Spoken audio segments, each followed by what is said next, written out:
Groundbreaking. Impressive. Kitchen roll. Oh wait, that's my shopping list.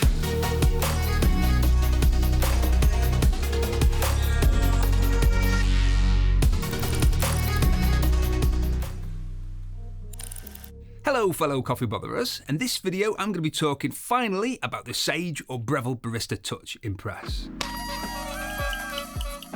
I say finally because I've been chomping at the bit to talk about it. It's already been released in Australia, New Zealand and America, but it's now finally been released in Europe, and I've literally just managed to get hold of one. And here it is.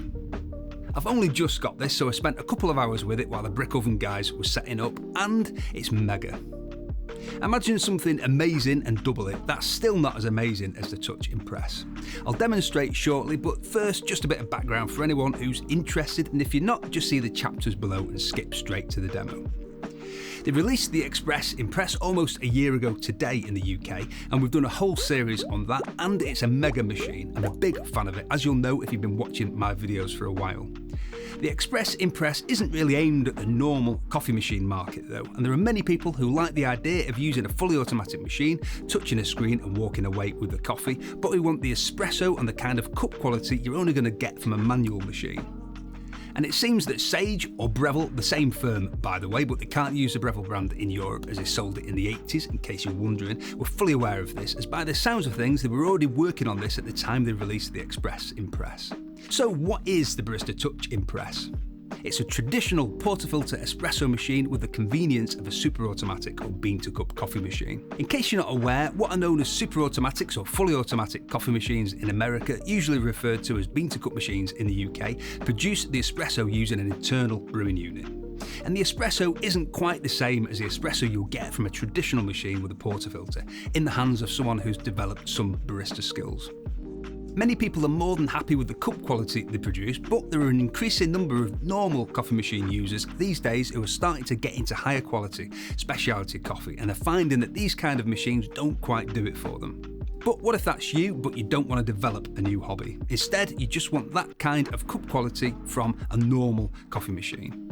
That's what this machine is. It's the answer for people who want home barista cup quality with a more normal coffee machine user experience.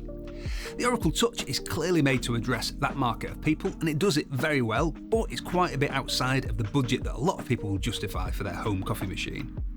The Touch Impress, I think, is priced at a price point that a lot more people will be comfortable with. Okay, it's still not cheap, at around $1,500 in America, just under £1,200 in the UK, but it's not overly expensive compared to the higher end bean-to-cup machines. If you're aware of the Barista Express Impress, then this is basically the Impress version of the Barista Touch.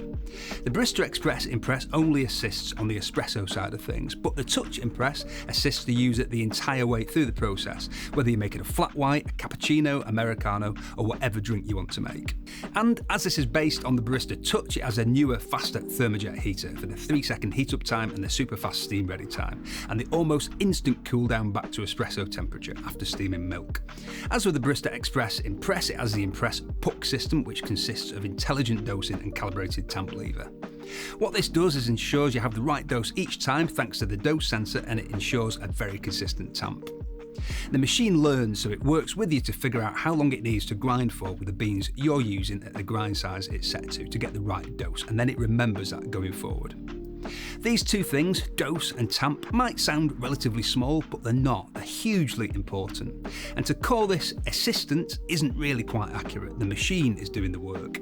Really, the user is assisting the machine, just because the machine doesn't have hands yet. Literally, all you have to do is pick up the portafilter, put it in the grinds cradle, and then do what the machine tells you to do, and the tamp lever only requires a light push. So you swipe to choose your coffee, the screen tells you what to do from start to finish, it textures the milk for you if you're making a milky, and all you have to do is pour the milk from the jug into your espresso. In case that doesn't sound impressive enough, the machine also guides you on adjusting the grind size.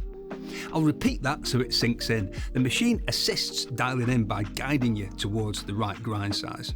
It does a really good job of it too. It's more precise than I was expecting it to be. This is huge. So many people get stuck on what grind size to use, and this machine will guide you on that, as I'll demonstrate. Maybe that's not impressive enough either. Okay, it has the same Etzinger M2 burrs that you'll find in a new Baratza Encore ESP, and it has 30 grind settings. If I'm talking gobbledygook, then all that means is as far as integrated grinder machines go, it has a good grinder, which is more important to espresso than most people realise. I think it's safe to say that there's no super automatic or bean to cup machine on the market with burrs this good and this many grind settings.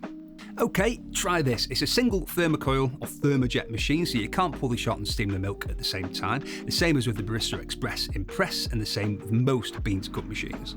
What you can do instead is queue up the milk to start steaming as soon as the shot has finished pulling. This means you don't have to hover over the machine waiting for the shot to finish. Instead, you can carry on getting ready for work or whatever, and the milk will start steaming as soon as the shot is finished. Still not impressed?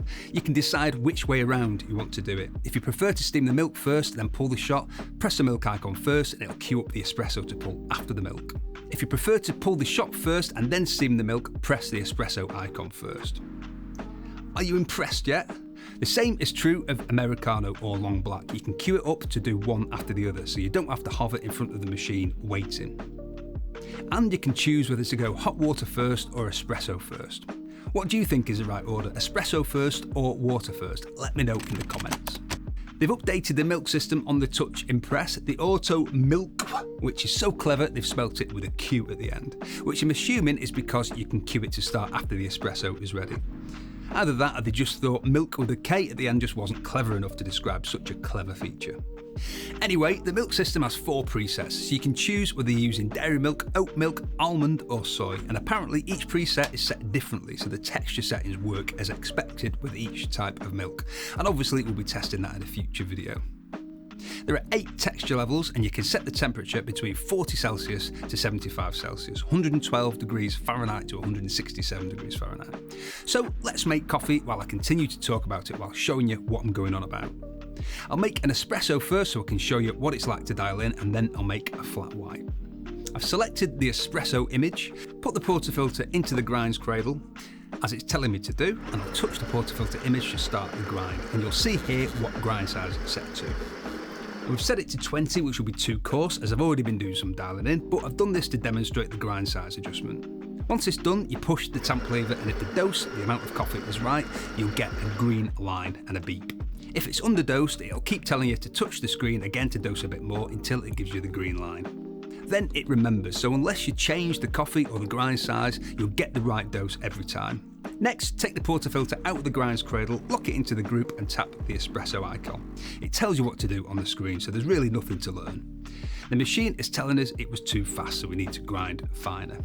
So I'd usually adjust it just a couple of settings at a time from this point, but because I've cheated and I know roughly what grind size we need to be with this bean, I'll adjust it to grind size 14, and we can see on the screen where we were with the grind and where we're going. It's okay on these machines to adjust the grind size while the burrs aren't moving, by the way. Usually the advice is only adjust finer while grinding, but there's no problem adjusting the grind more coarse or more fine while it's not grinding with this machine.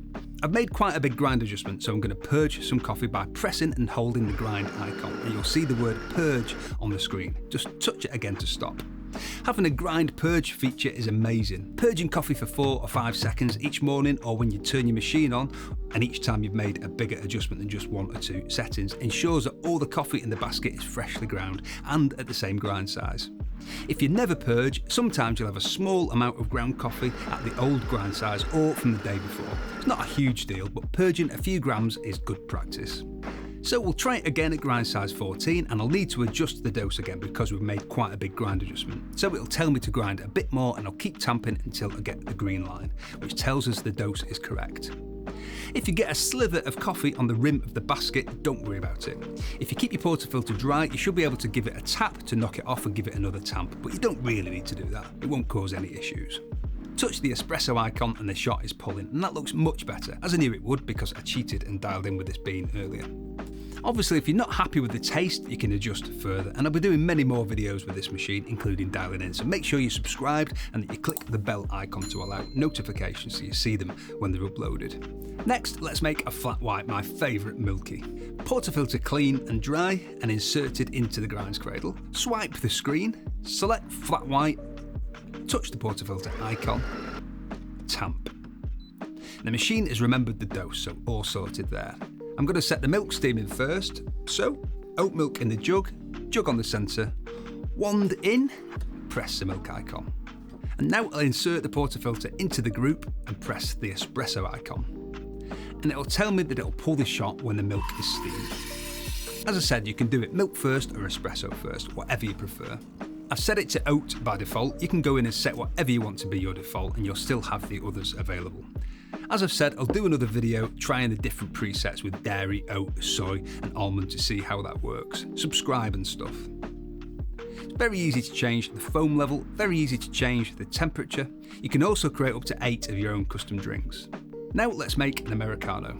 All the same again, swipe the screen to get to Americano, grind, tamp again to polish. By the way, you don't have to do that, but I don't find the surface is particularly polished from one tamp, and I like a polished puck.